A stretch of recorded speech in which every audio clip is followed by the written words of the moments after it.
కానీ మీరు ఏదైతే ఉందో లైఫ్ లో అది మీ మ్యారేజ్ ఏదైతే ఉందో అది విత్ ఇన్ 6 months లోనే అది ఫెయిల్ అయినప్పుడు పేరెంట్స్ గా వాళ్ళు ఎలా ఫీల్ అయ్యారు? వాళ్ళు అంటే వాళ్ళే చెప్పారా? అంటే మీరు వాళ్ళతోటి అది డిస్కస్ చేసినప్పుడు నేను ఇంకా వద్దనుకుంటున్నాను అన్నప్పుడు వాళ్ళు ఏం చెప్పారు? వాళ్ళు ఫస్ట్ వద్దనుకుంటున్నానని నేను చెప్పలేదు. చెప్పలేదా? లేదు, ఓకే. జరిగింది మాత్రమే చెప్పాను. ఇది ఇలా జరుగుతుంది, కరెక్ట్ అవ్వట్లేదు, ఎప్పుడు మీరు రోజువారీ మీ డైరీ ఎలా డైలీ చెప్తాను అంతే. Yes yes. So overall we all were feeling it is not right, whatever was happening is not right అనేది మనం మొత్తం my family, my extended family, because of my parents, my extended ఫ్యామిలీకి కూడా తెలుస్తుంది కదా ఇది జరుగుతుంది, కరెక్ట్ లేదు, కరెక్ట్ అవ్వట్లేదు అని. సో వాట్ నెక్స్ట్ అనేది ఆలోచిస్తున్నాం కానీ డైరెక్ట్ గా అక్కడ వెళ్ళడానికి నేను ముందు కూడా చెప్పినట్టు మనం ఫ్యామిలీ బ్యాక్గ్రౌండ్ లో అలాంటిది ఎప్పుడు చేయలేదు. We have never done something like divorce అనేది మన ఫ్యామిలీలో జరిగిన విషయం కాదు. అది అంత హాయిగా చెప్పడానికి చేద్దాంలే అన్నట్టుగా అంత కూల్ విషయం ఏం కాదు. సో అలా అటు ఎవరు ఓపెన్ గా అది చేద్దాం, డైరెక్ట్ డివోర్స్ దగ్గర వెళ్దాం అన్నట్టు ఎవరు చెప్పలేదు. But at the same time ఎప్పుడు లైఫ్లో నేను చెప్పినట్టు చిన్నప్పటి నుంచి కూడా ఎప్పుడు అలా కాంప్రమైజ్తో, అంటే ఒకటి తప్పు లేదా ఒకటి కరెక్ట్ కాదని చెప్పిన తర్వాత కూడా ముందు మనం ఎప్పుడు వెళ్ళలేదు. Whenever we thought something is not right, we have discussed and either solved it or ended it. రెండిట్లో ఒకటి జరగాలి. తప్పు అని తెలిసిన తర్వాత మళ్ళీ అది లోపల మమ్మల్ని చంపుతూ ఇలా ఏదో ఒకటి బ్రతకాలి కదా అని ఎప్పుడు బ్రతకలేదు. సో మా మమ్మీ చూడండి, అంత పెద్ద వర్క్ ఉన్నప్పుడు కూడా, జాబ్ ఉన్నప్పుడు కూడా, ఒకటే బిడ్డ కావాలా వర్క్ అన్నప్పుడు బిడ్డ కావాలని సెలెక్ట్ చేసి ముందుకెళ్ళింది కదా. లేదు, బిడ్డ కూడా కావాలి, వర్క్ కూడా కావాలి, రెండింటిని కాంప్రమైజ్ చేస్తూ బ్రతుకుతామని సెలెక్ట్ చేయలేదు. మా నాన్న కూడా అలాగే. మన ఎప్పుడు లైఫ్ లో అలాంటి we are either yes or no people. మధ్యలో grey colour, grey shade, black కూడా కాదు, వైట్ కూడా కాదు, అలా ఎక్కువ రోజు బ్రతకలేము. So something had to be done. They first try to sort out, మాట్లాడి సార్ట్ అవుట్ చేద్దాం అన్నట్టు మాట్లాడడం ప్రయత్నించారు, మాట్లాడి సార్ట్ అవుట్ చేయడం ప్రయత్నించారు. అది కూడా కుదరలేదు అనేసరికి then the next we went to the church, we went to the court. అంటే మన చర్చ్ లో కూడా ఒక కోర్ట్ అనేది ఉంటుంది. అంటే ఇప్పుడు హిందూ మ్యారేజ్ యాక్ట్ అని ఉంటుంది, ఒక రిలీజియస్ ఆర్డర్ కూడా ఉంది. సో అలాగే క్రిస్టియన్స్ లో కూడా ఒక ఆర్డర్ ఉంది.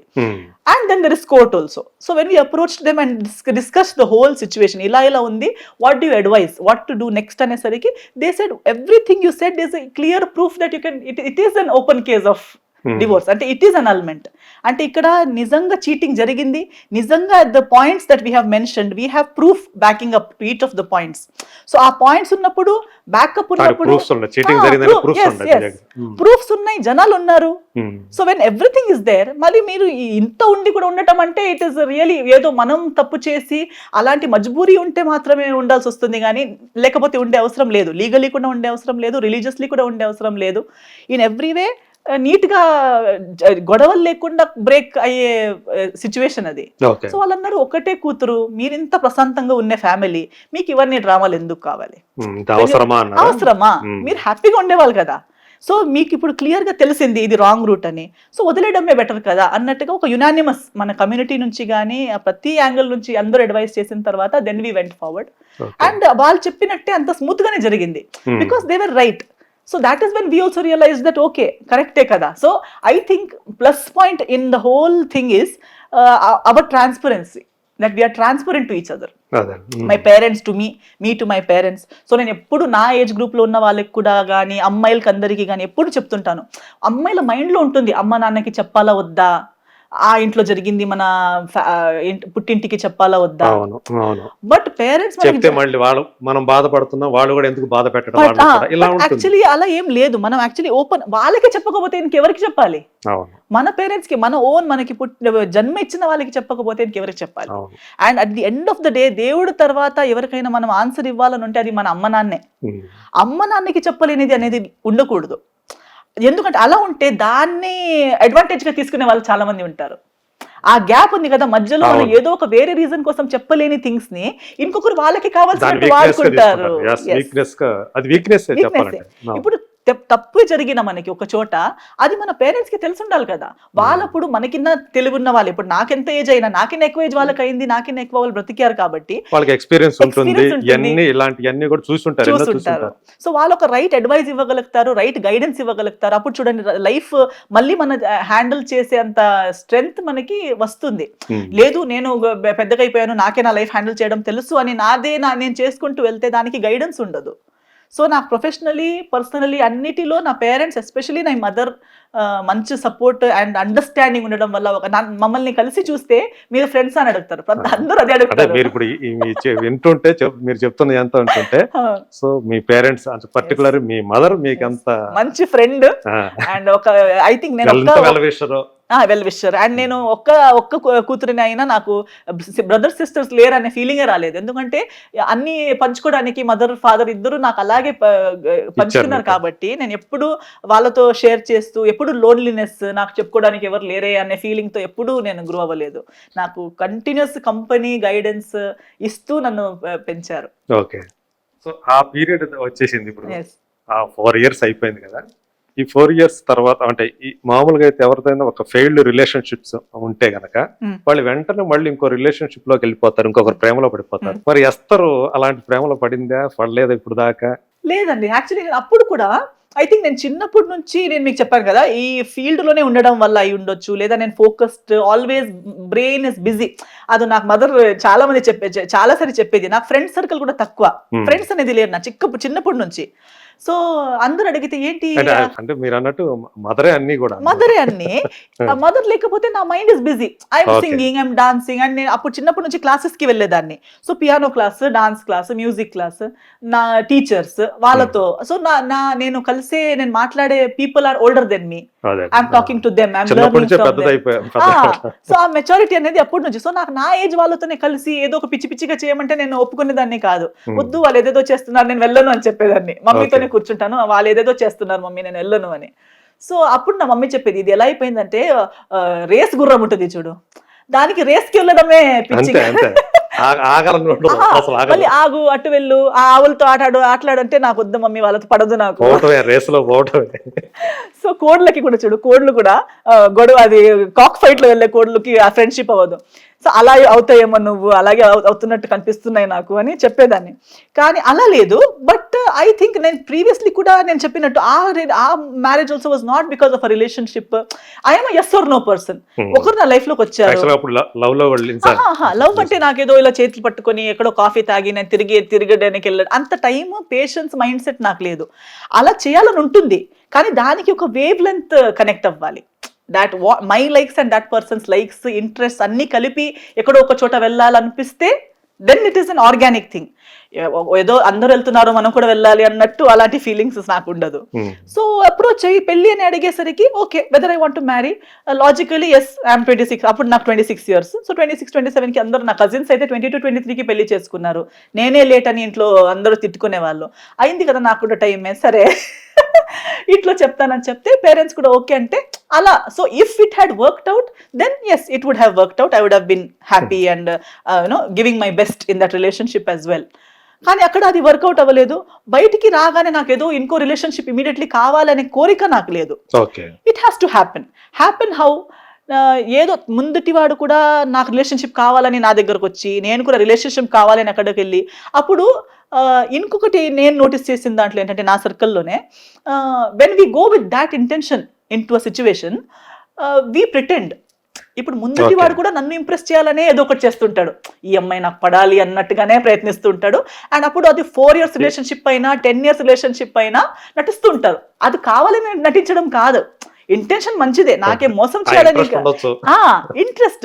దే డోంట్ నన్ను కలవడానికి వచ్చేటప్పుడు నీట్ గా డ్రెస్ అయి వస్తారు, వాళ్ళ బెస్ట్ కాస్ట్యూమ్, ఏదో మంచి ప్లేస్ కి తీసుకెళ్లిపోతారు, మంచిదే మాట్లాడతారు, నాతో ఎప్పుడు గొడవ పడరు, ఖర్చు పెడతారు, ఎప్పుడు గొడవ పడరు, వాళ్ళ ఇంట్లో అంతా బాగుంది అంటారు. సో వాళ్ళు యాక్చువల్లీ నాతో హైడ్ చేయాలని కాకపోయినా ఆ ఓపెన్నెస్ రాదు. Because every time you're coming meeting me 2 hours, 24 hours లో 2 hours నాతో కలవడానికి వచ్చేటప్పుడు బెస్ట్ బిహేవియర్లోనే మీరు ఉంటారు, నేను కూడా ఉంటాను. నేను కూడా వెళ్ళేటప్పుడు నా ఎంత బ్యాడ్ మూడ్ ఉన్నా ఇప్పుడు తనకి కలవడానికి వెళ్తున్నాను అనే ఒక ఫీలింగ్తో నేను కూడా మంచిగా రెడీ అయిపోయి మంచి డ్రెస్ వేసుకొని మంచి మూడ్లో వెళ్ళి ఏమో లేదు, ఎంత బ్యాడ్ కాల్స్ వచ్చినా ఏం లేదు, not so important. So I will be nice to that person because నా మైండ్ సెట్ లో ఐఎమ్ ట్రైయింగ్. అలాంటి ఎక్స్పీరియన్స్ ఇప్పటికి అది నాకు అవ్వలేదు, ఇప్పుడు అవ్వలేదు. కాలేజ్ టైంలో నేను చూసేదాన్ని, నాకు చాలా మంది అప్రోచ్ అయ్యేవారు కానీ అది నచ్చదు నాకు. ఏమవుతుంది తెలుసా, నాకు తెలిసిపోతుంది ఇంటెన్షన్ తెలిసిపోతుంది. I know that he's trying to impress me, and అది నాకు ఆఫ్ అయిపోతుంది. ఇంప్రెస్ అవ్వదు నాకు, ఇన్ఫాక్ట్ అది ఆపోజిట్ అయిపోతుంది, నాకు బ్యాడ్ ఇంప్రెషన్ వచ్చేస్తుంది. అరే he's trying too much, and వాళ్ళు ఎంత ఎక్కువ ట్రై చేస్తారో నాకు అంత ఇంట్రెస్ట్ తగ్గిపోతుంది. సో నాకు ట్రై చేయడం అనేది నాకు నచ్చదు. సో ఎవరైనా నాకు వెరీ గుడ్ లుకింగ్ వచ్చి మళ్ళీ నాకు ట్రై చేస్తాను అనేసరికి నా మూడ్ ఆఫ్ అయిపోతుంది. అయ్యో ట్రై చేస్తున్నాను, అలా అవ్వకూడదు. ఎంతమంది ఇదైపోయి ఉంటారు. నా కాలేజ్ నా ఫ్రెండ్ కూడా చెప్పేవారు, నాకు బెస్ట్ ఫ్రెండ్ ఒకడు ఉన్నాడు మానస్ అని. సో కాలేజ్ టైం నుంచి ఇప్పుడు దాకా ఫ్రెండ్సే. వాడు ఇప్పుడు కూడా అంటుంటాడు, నీకు ఆ కాలేజ్ లో ఎన్ని మంది అడగలేదు, ఎంతెంత బాగుండేవాళ్ళు. తను చెప్పేవాడు, ఓకే చెప్పు బాగుంటాడు, బాగున్నాడు ఇతను, ఏ అచ్చారేగా బాంబేలో చదివాం కదా, ఈజ్ ఆల్సో ముంబై ఎట్. అందరం చూస్తే ఇతనికి ఎవరైనా చెప్తారు, నువ్వు చెప్పలేవా అంటే, మరి టూ మచ్ ట్రై చేస్తున్నాడు, నాకు నచ్చలేదంటే. ట్రై చేయడం నచ్చాలి కదా, నీకు ఎందుకు అది నచ్చట్లేదంటే నాకు నచ్చదు. అలా అంటే ఆడపిల్లలకి ఎక్కువ మంది అలా ట్రై చేసే వాళ్ళంటే ఇంకా ఇంట్రెస్ట్ ఉంటుంది కదా. అవును, నాకు నచ్చదు. నాకు ఎలా అంటే నార్మల్ గా ఫస్ట్ మనిషి నచ్చాలి, మాటలు నచ్చాలి, థాట్స్ నచ్చాలి, అండ్ ఆర్గానిక్ గా ఒక ఫ్రెండ్షిప్ ఉండాలి. ఫస్ట్ ఫ్రెండ్షిప్ అనేది వచ్చి అప్స్ అండ్ డౌన్స్ చూసి, ఒక డిఫికల్ట్ సిచ్యువేషన్ ని తను ఎలా హ్యాండిల్ చేస్తాడు, ఆ సిచ్యువేషన్ ని నేను ఎలా హ్యాండిల్ చేస్తాను. ఇప్పుడు మొన్నే నేను ఒక చాలా టెన్షన్లో ఉన్నప్పుడు నేను ఎలా ఉంటాను. సో నా అన్ని మూడ్స్ని, నా లుక్స్ మాత్రమే కాదు, నా స్టేటస్ మాత్రమే కాదు, ఆమె హీరోయిన్ కదా చూడడానికి బాగుంటుంది కదా, అవన్నీ మాత్రమే కాకుండా నా మైనస్లు కూడా, నా బ్యాడ్ థింగ్స్ కూడా అన్నీ తెలుసుండాలి. అది నేను కావాలని చెప్పడం కాదు, తాను కావాలని చూడడం కాదు. Only when that person is with me through thick and thin, ups and downs, they know me as a person, and even after that if they love me, then they love me. Me too, I should know that person for a couple of years, as a friend, as a human being, as a colleague. ఎలా అయినా పర్లేదు, ఒక natural సర్కమ్స్టెన్సెస్లో కలవాలి. పెళ్ళి, girl friend, boy friend అనే ఆలోచించి కాదు, మనిషిలా ఏదో ఒక రకంగా కలిసి పరిచయం అయి తర్వాత అది ప్రేమగా డెవలప్ అవుతే అది ప్రేమ. అప్పుడు నాకు కూడా తన మైనస్లు ప్లస్లు అన్నీ తెలిసి అయినా తను ఇష్టం అయితే మాత్రమే అది ఇష్టం. అందుకే నాకు అప్పుడు కూడా ఇమీడియట్ గా వద్దనిపించింది. ఒక్కసారినే నేను ఫ్యామిలీ ప్రెషర్ లో వచ్చి ఆ యాంగ్జైటీ ఇమీడియట్లీ, చాలా అమ్మాయిలకి ఏమవుతుందంటే నాకు కూడా తెలుసు, ఇప్పుడు కూడా నాతో కలిసి పనిచేసే అమ్మాయిలు ఉన్నారు, అందరికి నా ఏజ్ గ్రూప్ లోనే ఉన్నారు, అందరూ 28 to 30, 31 బ్యాచ్ లోనే ఉండేవాళ్ళు. అందరికి ఏమైపోతుందంటే సొసైటీ, ఇంకా పెళ్లి కాలేదా, ఫ్యామిలీ వాళ్ళు ఈమె పెళ్లినే చేసుకోవట్లేదు, లేట్ అయిపోయింది, ఇంకెప్పుడు పిల్లలు పుడతారో, అందరూ అలా చెప్తూ ఇంకా మన ఏజ్ గ్రూప్ వాళ్ళు అందరూ పెళ్లి చేసుకుంటున్నారు, మంది అవ్వట్లేదు అనేసరికి ఒక యాంగ్జైటీ వచ్చేస్తుంది. Yes, maybe I'm late, maybe I have to do it. So ఆ ఒక యాంగ్జైటీలో తప్పు డిసిషన్స్ తీసుకుంటారు. ఆ హరి ఎందుకు యాక్చువల్లీ, ఎక్కడికి వెళ్ళడానికి హరి? ఇప్పుడు నా కింద ముందు అంటే 2016-17లో పెళ్లి చేసుకున్న అమ్మాయిలు కూడా నా ఫ్రెండ్సే, ఇప్పుడు దాకా వాళ్ళకి పిల్లలు పుట్టలేదు, అంటే వాళ్ళకి కావాలని పిల్లలు చేయించుకోలేదు, ఎందుకంటే ఫైనాన్షియల్లీ సెటిల్ అవ్వాలి, ఇంకా వాళ్ళ జాబ్లు అవి ఇవి సెటిల్ అయ్యేసరికి టైం పడుతుంది. But now society is pressurising them. I know, ఇంకా పిల్లలు పుట్టలేదు, పెళ్ళి అయ్యి 5 years అయింది, 7 years అయిపోయింది, అంటే ఇంకా వాళ్ళు చెప్తారని వీళ్ళు పిల్లలు చేయడం కాదు కదా. అలా పుట్టిన పిల్లలకి ఏం ఫ్యూచర్ ఉంటుంది? They are born under pressure. So this leads to an unhealthy mindset, unhealthy society, overall unhealthy atmosphere అయిపోతుంది. సో అలాగే నేను కూడా తప్పు చేశాను, నాకు అది తెలిసిపోయింది. నేను పెళ్లి చేసి ఈ మిస్టేక్లు అవన్నీ జరిగేసరికి, నేను ఇంత చదువున్న అమ్మాయి, నేను ఎందుకు ఇలా అయిపోయాను, ఎక్కడ నా మిస్టేక్ జరిగింది, అంత బాగా చేస్తున్నట్టు ఫీల్ అయ్యాను కదా, నేను ఎక్కడ తప్పు జరిగింది అని ఆలోచిస్తే నేను కూడా ఇదే ప్రెషర్ కింద, ఐఎమ్ ది ఓన్లీ చైల్డ్, నా పేరెంట్స్ ఇద్దరే. ఇప్పుడు కూడా నాకు ఆ ప్రెషర్ చెప్తూ ఉంటారు ఇంట్లో, ఇంకా లేట్ చేస్తున్నావు, అమ్మ నాన్న ఓల్డ్ అయిపోతారు, వాళ్ళకి పిల్లలు చూసే కోరిక ఉండదా, మనకు కూడా అంతే కదా, వాళ్ళు అవన్నీ చెప్పేసరికి అదే. సో అవన్నీ చెప్పేసరికి ఎంత కాదని చెప్పినా ఒక్క స్మాల్ సబ్ కాన్షియస్లీ కూడా అది ఎఫెక్ట్ అయిపోతుంది కదా. రేపటి రోజు అమ్మ నాన్నకి ఏమైనా అయిపోతే నాకెవరు ఉన్నారు, ఎవరైనా సరే పెద్దవాళ్ళు అయిపోతారు. అప్పుడు అవును కదా, ఇంకా నేను పెళ్లి చేసుకుని తర్వాత పిల్లలు పుట్టి ఆ పిల్లలు ఎప్పుడు పెరగాలి, ఎప్పుడు నేను చూడాలి, నేనే ముసలామె అయిపోతానేమో అందరు చెప్పి. సో దాన్ని నేను ఎక్కువ ఆలోచిస్తే నేను మళ్ళీ రాంగ్ డిసిజన్స్ తీసుకుంటాను.